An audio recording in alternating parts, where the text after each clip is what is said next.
Informasi dari RRI Manado, RRI Gorontalo, RRI Tahuna, dan RRI Talaut dalam Lintas Magota.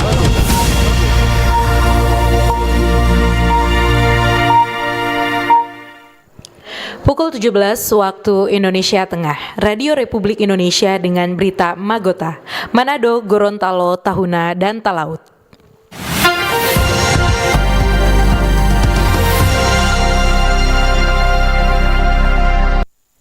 Selamat sore pendengar, kita berjumpa kembali dalam Lintas Magota edisi Selasa 2 Desember 2025 bersama saya, Vika Hamzah.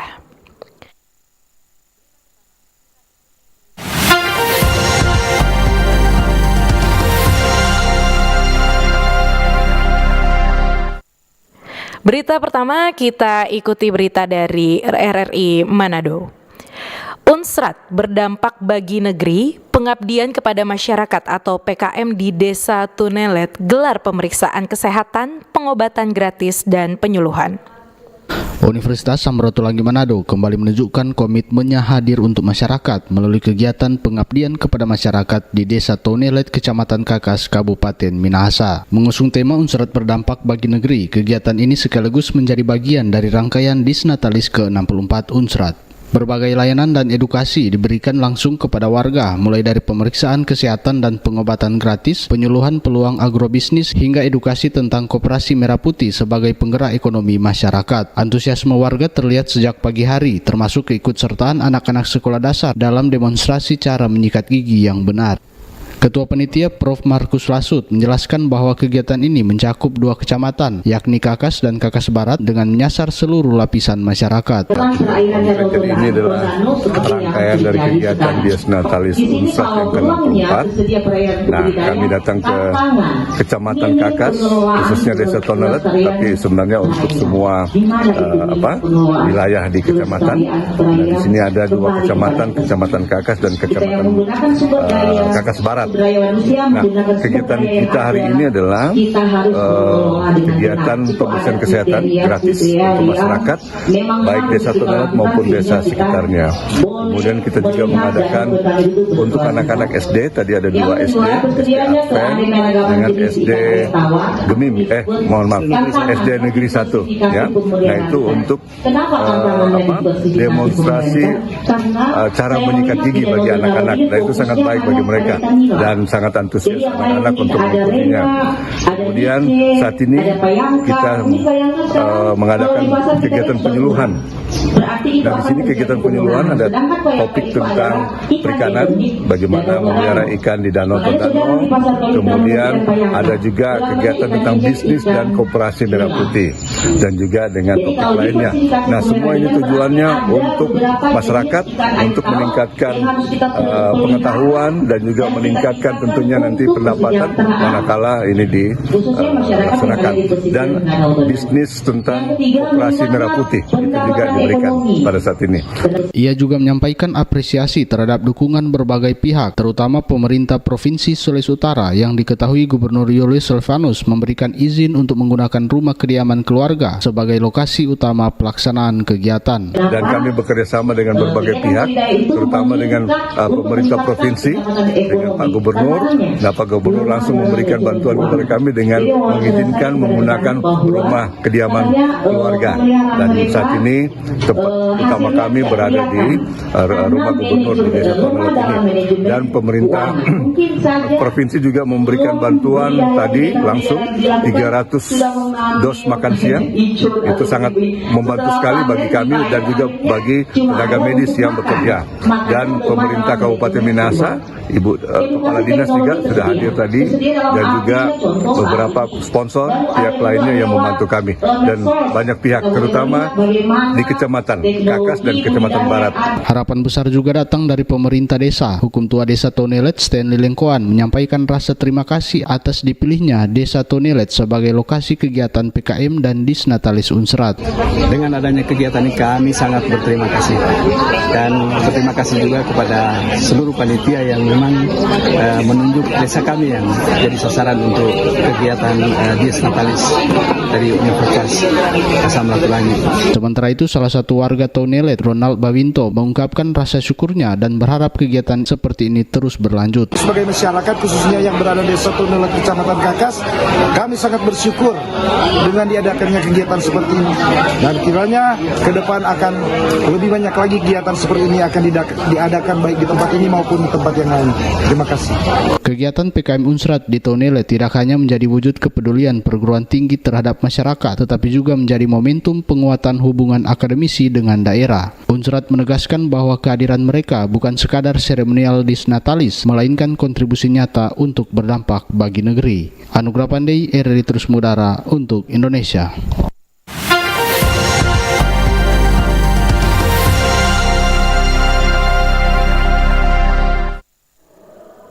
Baik, informasi selanjutnya kita ikuti berita dari RRI Gorontalo. Aksi balap liar kembali marak terjadi di kota Gorontalo. Kawasan Bundaran Saronde kerap menjadi lokasi ajang balap liar tersebut. Aksi balap liar kembali marak terjadi di kota Gorontalo, terutama pada malam-malam libur, seperti pada Minggu dini hari. Sejumlah pemuda memacu kendaraan roda 2 di kawasan Bundaran Saronde, Kota Gorontalo, yang selama ini kerap menjadi lokasi ajang balap liar tersebut. Bahkan pada aksi yang kesekian kalinya itu terjadi kecelakaan. Menanggapi maraknya balap liar yang melibatkan usia remaja, Direktorat Lalu Lintas Polda Gorontalo kembali memberikan himbauan kepada para orang tua agar lebih aktif mengawasi perilaku dan aktivitas anak-anak mereka. Direktur Lalu Lintas Polda Gorontalo Kombes Pol Lukman Cahyono menegaskan balap liar bukan hanya melanggar hukum, tetapi sangat membahayakan keselamatan anak-anak maupun pengguna jalan lainnya. Yang meningkat pada akhir-akhir tahun ini adalah balap liar. Ya, balap liar di malam-malam libur, ini yang masyarakat terutama muda-mudi yang masih kami sering melihat, dan ini menjadi salah satu sasaran operasi dalam kegiatan operasi zebra ini. Ketika kami menemukan, tentunya ini karena sudah sering diperingatkan, maka sanksinya tentunya akan lebih keras. Apabila melanggar, barang bukti kendaraan akan ditahan sampai dengan sidang selesai, dan ketika mengambil kendaraan ini harus dilengkapi sesuai dengan ketentuan yang ada. Knalpotnya harus standar, spionnya harus dipasang, dan kelengkapan-kelengkapan lainnya. Ia menambahkan pihak kepolisian terus melakukan patroli dan penindakan, namun peran keluarga tetap menjadi faktor kunci dalam mencegah anak terjerumus dalam aktivitas berisiko tersebut. Polda Gorontalo bersama Polres jajaran memastikan patroli malam, razia kendaraan dan pembubaran balap liar akan terus ditingkatkan. Selain itu, edukasi mengenai keselamatan berkendaraan juga akan diperluas ke sekolah-sekolah dan komunitas pemuda. Taufik Usman, Pro 1 RRI Terus Mengudara untuk Indonesia.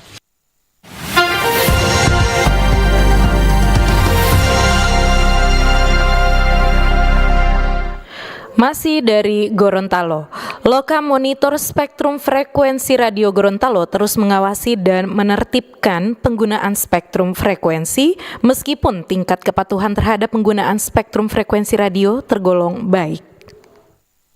Provinsi Gorontalo mendapatkan program cetak sawah baru seluas 5.642 hektar dengan anggaran sebesar 200 miliar rupiah. Keberhasilan ini merupakan upaya Gubernur Gusnar Ismail bersama jajaran pemerintah Provinsi Gorontalo yang bertemu dengan Menteri Pertanian Republik Indonesia Amran Sulaiman di Jakarta beberapa waktu lalu. Mengawali pelaksanaan kegiatan dilaksanakan penandatanganan perjanjian kerjasama teknis dan kontrak pelaksana konstruksi cetak sawah di Aula Rumah Jabatan Gubernur. Pada kesempatan tersebut, Gubernur Gusnar Ismail menegaskan bahwa sektor pertanian Gorontalo memiliki potensi besar karena sebagian besar lahan pertaniannya sudah dilengkapi dengan sistem irigasi teknis. Harus ada lahan, harus ada air, dan harus ada manusia. Sehingga setelah selesai dicetak, air mengalir, manusia bisa bekerja. Nah, itu semua sudah kita siapkan untuk 5.640 hektar. Kita mengharapkan dengan tercetaknya luasan itu bisa menambah luas areal kita yang saya sudah sebutkan tadi. Kemudian produksi gabahnya akan mencapai kurang lebih 56.000 ton per tahun ya, 2 kali tanam. Kalau dia 3 kali tanam lebih meningkat lagi dari situ. Dan kalau 56.000 ton itu kita konversi ke beras kurang lebih 29.000 ton atau kurang lebih 3.000 ton, 29.000 ton ya, atau 30.000 ton. Itu dengan asumsi 2 kali musim tanam. Kalau 3 kali lebih meningkat lagi. Nah, maka dari sini kita bisa menghitung jumlah stok beras yang siap di Gorontalo untuk mengamankan kebutuhan masyarakat. Di samping itu kita berharap tentunya akan dapat meningkatkan pendapatan petani. Sementara itu, Vera Simanjuntak dari Kementerian Pertanian RI mengatakan bahwa pihaknya menargetkan perluasan lahan cetak sawah nasional pada tahun 2025 termasuk 5.642 hektar di Gorontalo. Meski baru 1.000 hektar yang dikontrak, ia berharap seluruh target di Gorontalo dapat terkontrak hingga akhir tahun dengan memanfaatkan mekanisme yang memungkinkan pekerjaan melampaui tahun anggaran hingga 90 hari.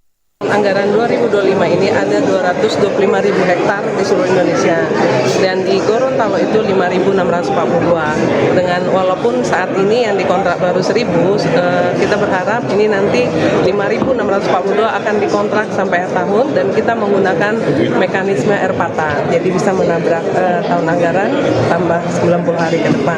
Harapan kami Gorontalo 5.642 bisa selesai baik SID maupun konstruksi cetak sawahnya itu.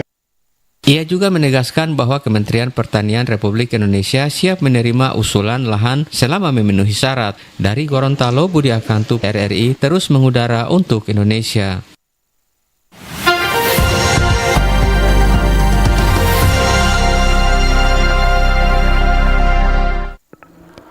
Ya, pendengar, mohon maaf kami ralat berita tadi mengenai pemerintah Provinsi Gorontalo bersama TNI Angkatan Darat Korem 133 Nani Wartabone memulai program pencetakan sawah baru di Kabupaten Pohuwato.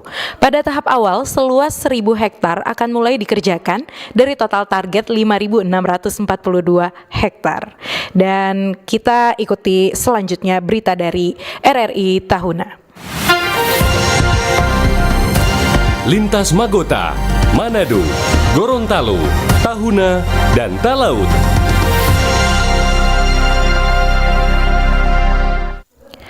Dari Tahuna, Pemda gelar gerakan pangan murah ke-450 kali di Taman Kota Tahuna. Pemerintah Kabupaten Kepulauan Sangihe menggelar Gerakan Pangan Murah atau GPM dalam menyambut Hari Besar Keagamaan Natal dan Tahun Baru. Peningkatan kebutuhan dan upaya stabilisasi harga, terutama bahan pangan, mendasari pelaksanaan GPM di Taman Kota Tahuna dan beberapa titik lokasi yang akan digelar ke depan. Asisten 2 Setda Sangihe, Gregorius Londo, yang membuka kegiatan mewakili Bupati mengatakan bahwa GPM merupakan intervensi pemerintah dalam rangka menyediakan kebutuhan masyarakat saat perayaan Hari Besar Keagamaan. Masyarakat mudah mendapatkan bahan pangan dan dengan harga terjangkau, lebih murah dari harga pasar. Ini dalam rangka biasanya menjelang Nataru, Hari Besar Keagamaan Nasional. Nah itu pengalaman selama ini kan menjelang hari-hari besar itu pasti akan terjadi kenaikan harga. Sehingga pemerintah melakukan gerakan pangan murah ini. Dan memang sebetulnya kalau di Kabupaten Kepulauan Sangihe itu yang tadi disampaikan dalam sambutan bahwa ini adalah yang ke-450. Artinya bahwa GTM ini tidak sekedar hanya menjelang Hari Besar Keagamaan.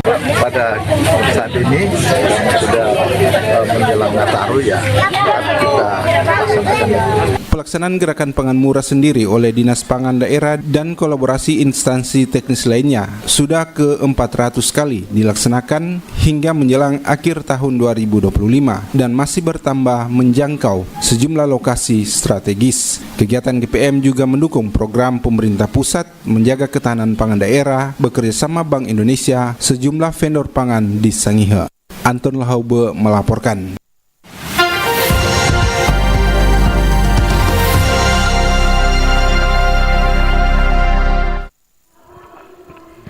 Informasi selanjutnya kita ikuti berita dari RRI Talaut. Harga bawang di pasar tradisional Melungwane naik. Bawang merah naik dari Rp55.000 per kilogram menjadi Rp65.000 per kilogram. Harga rempah-rempah dapur di pasar Melungwane mulai mengalami penurunan. Bumbu dapur yang turun diantaranya cabai rawit dan tomat. Berbeda halnya dengan bawang merah yang justru naik signifikan. Resli, salah satu pedagang, menyebutkan bawang merah naik dari Rp50.000 per kilogram menjadi Rp65.000 per kilogramnya. Kenaikan bawang merah selain karena stok yang minim, juga karena pembelian dari Manado ikut mengalami lonjakan. Harga bawang merah sekarang ada kenaikan. Iya, berapa dia? Per kilo kotor jadi 58.000. Jadi penjualan sekarang 65.000. Terus bawang putih masih tetap biasa. Berapa? 55.000 per kilo. Karena nyendak naik dia pokoknya masih standar biasa dah. Iya. Cuman tomat rica sudah so stabil, so penjualan biasa masih 15, 13 rica lah begitu. Jadi nyendak naik dah. Cuma bawang merah memang naik sekali. Jadi sekarang so ada penjualan 70-an saya. Makanya tahu mau turun kapan, orang lagi ingin tahu kasih yang ini barang dari turun so senang rica tomat turun, ingin tahu bawang merah yang naik. Sementara bumbu dapur yang lain turun. Tomat turun dari sebelumnya Rp24.000 per kilogram menjadi Rp15.000 per kilogram. Cabai rawit dari Rp120.000 per kilogram menjadi Rp70.000 per kilogramnya. Sementara bawang putih masih stabil di Rp55.000 per kilogram. Dari Melungwane, Kepulauan Talaut, Marsuki Mengero terus mengudara untuk Indonesia.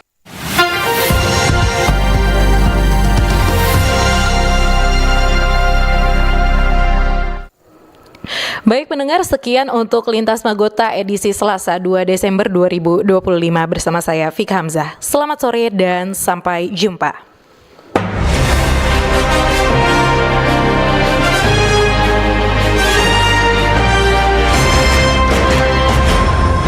Demikian informasi dari RRI Manado, RRI Gorontalo, RRI Tahuna, dan RRI Talaut dalam Lintas Magota.